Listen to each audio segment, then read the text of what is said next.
Hey guys, MoiDawg here, and today we're taking a look at the brand new free DLC for Squad, the Canadian Armed Forces.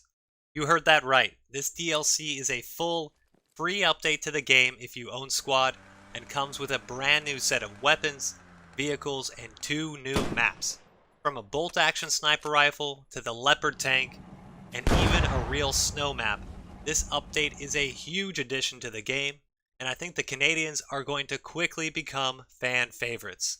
Before we dive in, I do also want to give a special shout out to the 56 Canadian Gaming Clan, who are not only Canadians themselves, but also allowed me to use the admin cam on their server to get some action shots in-game.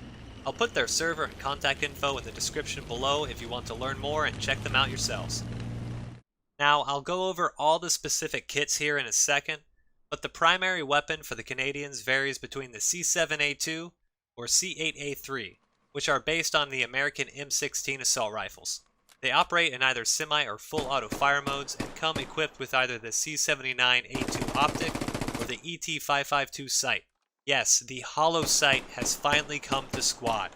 Additionally, you can see that the Canadians have their own unique player models clad in CAD-PAT camo, with a range of goggles, glasses, and even a nice face mask for the combat engineer. From afar, the Canadians do look a bit like the Russians, but after a round or two, I was able to tell them apart primarily from their very distinct headgear.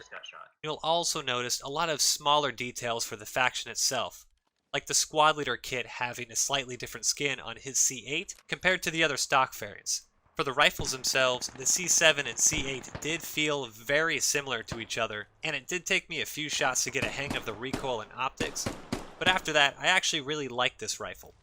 However, I will say that the full auto kicks like crazy in both variants, and I wouldn't recommend using it unless you're going to hip fire in close quarters.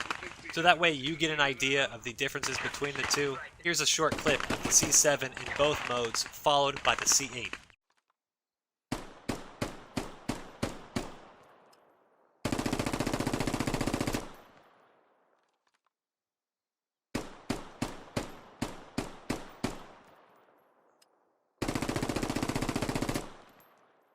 For the secondary, the Canadians are equipped with the Browning high-power pistol and also have the Bayonet 2000 for melee.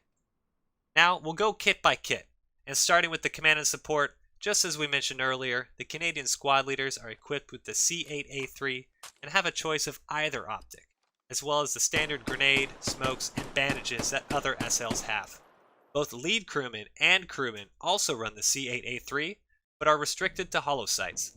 However, they only have one smoke grenade and no frags. Medics also use the C8, but are also equipped with a grenade, as well as 1 red smoke and 2 white smokes, in addition to their standard bandages and medkit. Personally, one of the reasons I dislike running medic is the lack of grenades, so a hollow sight and a frag is a great loadout for the class. I expect a lot of people, both medics and non-medics alike, to enjoy playing this kit. For direct combat, we can choose between riflemen and auto riflemen. Unlike other factions, the riflemen for the Canadians only have one loadout, the C7A2 and the C79A2 scope. They do, however, receive 2 grenades, whereas other factions' riflemen have to sacrifice longer range optics in order to get that second frag. Auto riflemen are equipped with the C9A2 light machine gun, a variant of the Belgian FN Mini-Me with the standard C79A2 optic as well. Anyone who likes the saw will definitely like shooting this one, although I will say that I'm not that huge a fan of the C79 optic as a whole. Still, it has a great rate of fire, and you also receive a grenade if you happen to find yourself being pushed. In the fire support roles, we have Grenadier and Lat. The Canadian Grenadier receives a C8A3 hollow sight combo with the standard M203 grenade launcher attached. When firing grenades, the sight picture looks relatively the same as the Americans, and they also receive the standard 10 high-explosive dual-purpose rounds as well as 6 smoke markers. Lat, however, uses the C7 with the C79 loadout. Unfortunately, there is only one choice for Canadian Lat, a Law with 1 heat round and 1 grenade, in addition to their 2 smokes. For Specialist, we can choose between Combat Engineer's Hat, MG, and Sniper. Yes, Sniper, but we'll get to that here soon. The Combat Engineer runs a C7, but aside from the obvious primary and secondary weapon changes, everything else in the kit is the same with your typical smoke, C4, and mine loadout. Hats get the C8 and hollow sight with the Carl Gustaf for anti-tank. Unlike the American loadout, which also receives smoke rounds, the Canadian hat only has 2 heat and 1 tandem. Machine gunners get the C6A2 with iron sights, similar to the American 240 Bravo. You can range it up to 1800 meters, and although I doubt you'll be that effective at nearly 2 kilometers away, it is especially nice to be able to range high for the new map, which is incredibly flat and open. Finally, we have the sniper. Yes, sniper and not marksman, with the weapon many of you have been asking for. A bolt-action sniper rifle. The Canadian sniper class gets the C14 Timberwolf sniper rifle. The Timberwolf has a bipod and 5 5-round magazines with a high-powered optic, allowing for ranging up to 1,000 meters.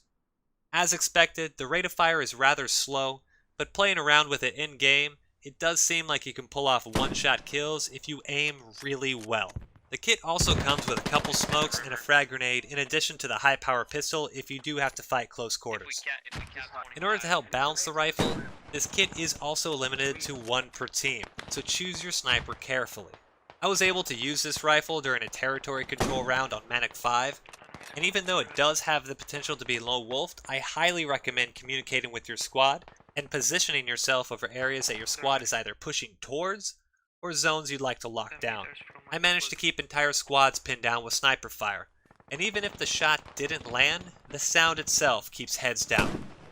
Although many people will want to play this sniper class, many people absolutely hate the idea of a sniper class in squad since it encourages lone wolfing. With a well-run squad and a lot of communication, this can be extremely beneficial for your squad and team as a whole. Now, moving on to vehicles, a new transport has been added. The Light Utility Vehicle, or Gator. It's a fast-moving vehicle with room for up to 6 passengers and 300 ammo, and also has a 2-seater Logi variant with room for 1400 supply, equal to that of Insurgent and irregular Logitechs. The Canadians also get the LAV or LAV-6, a quick-moving attack vehicle that moves like a striker but fires like a Bradley. This thing is fast, has armor-piercing and HE rounds, and can shred through enemy vehicles. In addition to the driver and gunner, it does have a command hatch with limited sight range, roughly 90 degrees in front of where the main turret is facing. And to save the biggest toy for last, the Leopard 2A6M main battle tank is now in the game. In a word, it's beautiful, and on the inside it should look pretty familiar to tank crews. The command hatch is available to help with finding targets and offers hunter-killer capability if both commander and gunner are stabilized. For the gunner, it does look pretty similar to the Abrams, but you will notice that the ranges on the left-hand side will be there to help you hit targets with your variety of Sabo, Heat, and Coax. Additionally, the Leopard does allow for someone to jump on the C6 machine gun on top of the turret, but do remember that this is open top and offers pretty much zero protection. Ultimately, this is a really fun addition to the game, and I'm sure it's going to give T-72s a tough time. To wrap this massive DLC up, we also get 2 brand new maps that take place in Canada, Nanisivik and Manic 5. The Arctic map Nanisivik is located in the Canadian territory of Nunavut, and is also home to the Nanisivik Naval Facility. This map spans the frozen tundra, including small pockets of sparse urban areas, a satellite hub, an airport, and Cambridge Bay. It's an incredibly unique map with much of the area covered in snow, large open areas, and plenty of elevation. With the Canadians' Lavs and Gators, staying mobile is key to this map, as it is extremely easy to get caught in the open if squads are trying to move on foot between points. Although I haven't played this map nearly as much as Manic, I'm really interested to see how the meta evolves on this one. The second map included in the DLC is Manic 5, which was the former name for the Daniel Johnson Dam located in Quebec. The terrain is nearly the complete opposite from Nanisivik, with a lush green forest valley beneath the dam itself. Spotted throughout the map are various buildings, cabins, and campsites, with a central river flowing through the middle of it. There is territory control, skirmish, and RAAS layers, and I've got to say that this is probably the best territory control map I've played. With teams typically holding the high ground and then fighting along both sides of the valley, vehicles contesting the top of the dam, and terrain allowing for long-range shots with the new Timberwolf, I think Manic 5 is going to be a fan favorite.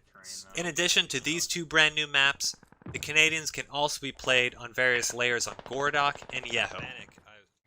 Overall, I can't give big enough props to the team that turned this Canadian Armed Forces mod into a fully fledged DLC. I can already feel that the faction has its own unique playstyle, and the vehicles and maps are great additions to the game. I hope you enjoyed this closer look, and if you did, give it a thumbs up, subscribe for more, and leave a comment below on what you're most excited for with the Canadians. Additionally, don't forget to check out the live streams at twitch.tv/MoiDawg, where we stream squad daily, have monthly giveaways, and I squad up with you guys for an afternoon of gaming on Supporters Sundays. But that's it for me. Have a good one, guys. Peace.